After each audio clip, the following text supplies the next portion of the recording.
بسم اللہ الرحمن الرحیم۔ السلام علیکم۔ آپ دیکھ رہے ہیں diplomatic and current affairs with doctor Munawar Hussain.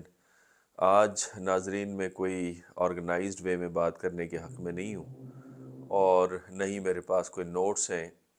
آج میں اپنی اندر کی فیلنگز کا اظہار کرنا چاہتا ہوں اور اپنی رولنگ ایلیٹ سے چند سوالات پوچھنا چاہتا ہوں۔ جو معاشی بحران اس وقت ہم فیس کر رہے ہیں پاکستان کے اندر، اور دن بدن ہم سیریس سچویشن کی طرف بڑھتے چلے جا رہے ہیں، ہمارے ریزروز کم سے کم ہوتے جا رہے ہیں، آئی ایم ایف ٹف سے ٹف کنڈیشن رکھتی چلی جا رہی ہے، عوام کا اعتماد اٹھتا چلا جا رہا ہے، باہر کی انویسٹمنٹ کے چانسز کم سے کم ہوتے چلے جا رہے ہیں، آپ کی عزت و ناموس باہر کے ممالک کے اندر اور آپ کے پاسپورٹ کی حیثیت دن بدن زمین بوس ہوتی چلی جا رہی ہے۔ تو میں آج کے حکمرانوں سے چند سوالات کرتا ہوں کہ کیا آپ واقعی پاکستان کے ساتھ سنسیئر ہیں، اور اگر آپ پاکستان کے ساتھ سنسیئر ہیں تو مجھے بتلائیے کہ پھر آپ کی کیبنٹ اتنی بڑی کیوں ہے؟ آپ 85 افراد پر مشتمل آپ کی کیبنٹ، آپ کے وزراء، آپ کے ایڈوائزرز کیوں ہیں؟ اگر آپ پاکستان کے ساتھ سنسیئر ہیں تو آپ کی پراپرٹیز باہر کی دنیا میں کیا کر رہی ہے؟ آپ پاکستان لا کر دوسرے جو باہر رہنے والے پاکستانی ہیں ان کو انکریج کیوں نہیں کرتے کہ وہ اس مصیبت سے پاکستان کی جان چھڑوائیں؟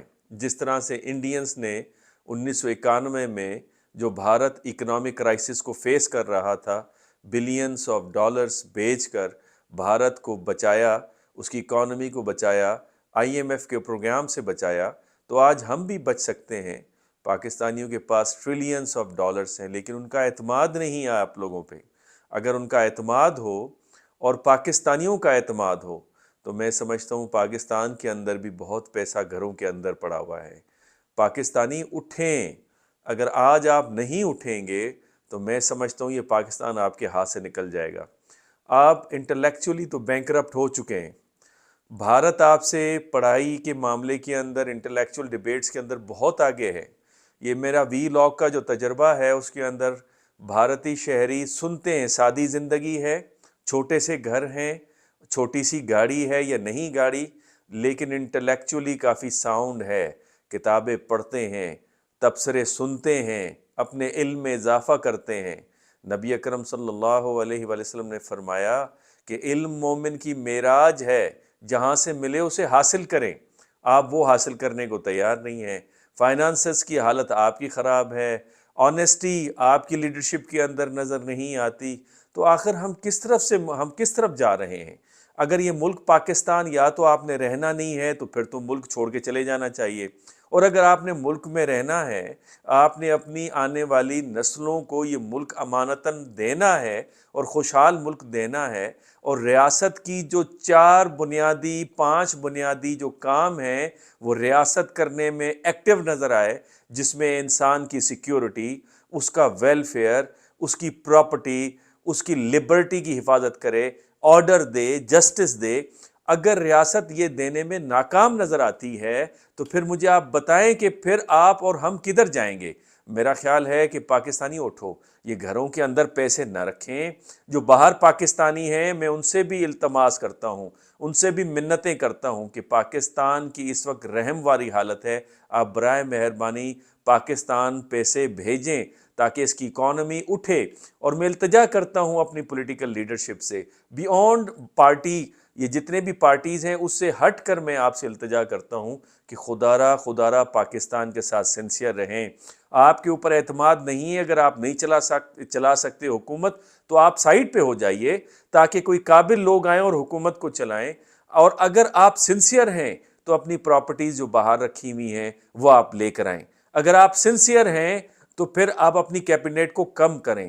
اگر آپ سنسیئر ہیں تو اپنے اخراجات کم از کم 50% کٹ کریں۔ یہ 2 3 گاڑیاں، یہ نوکر چاکر، یہ جو اتنے بڑے بڑے کینالوں کے اوپر بنگلے اور ان کے اخراجات، ان کی بجلی، ان کے کھانے، ان کے کیا میں بتاؤں، میں تو حیران ہو کے رہ گیا ہوں کہ آخر کب تک ایک عام آدمی، مجھ جیسا ایک عام آدمی، جو میں اپنے آپ کو مڈل کلاس بھی نہیں کہلا سکتا، وہ عام آدمی تنخواہ میں بھی ٹیکس دے رہا ہے، وہ بجلی میں بھی ٹیکس دے رہا ہے، وہ پانی میں بھی ٹیکس دے رہا ہے، وہ گیس میں بھی ٹیکس دے رہا ہے، وہ پیٹرول میں بھی ٹیکس دے رہا ہے، وہ گراسری میں بھی ٹیکس دے رہا ہے، وہ سبزی میں بھی ٹیکس دے رہا ہے، وہ فروٹس لینے میں بھی ٹیکس دے رہا ہے۔ اب باقی آکسیجن رہ گئی، اگر آکسیجن اگر ہم لے رہے ہیں تو اس پہ بھی آپ ٹیکس ڈال دیجئے۔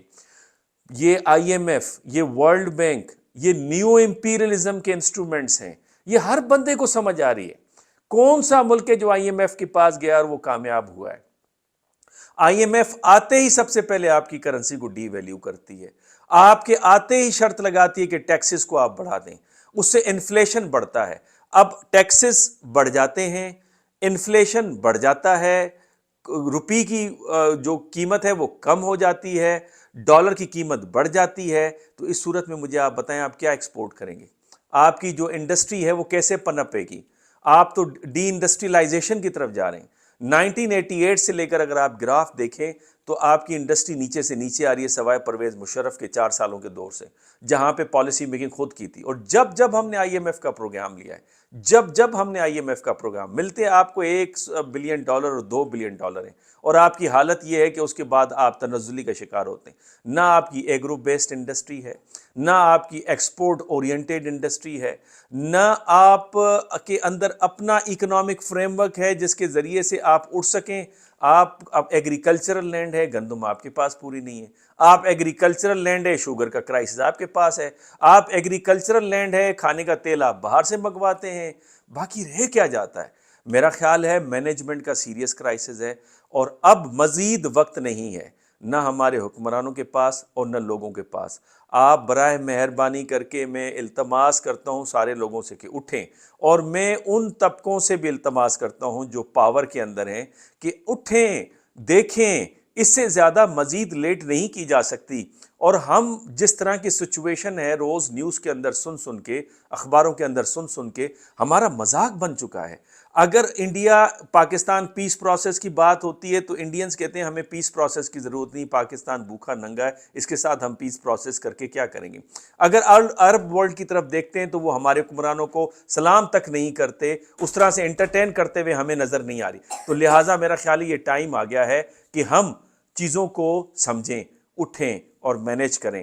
آج اتنا ہی کافی ہے۔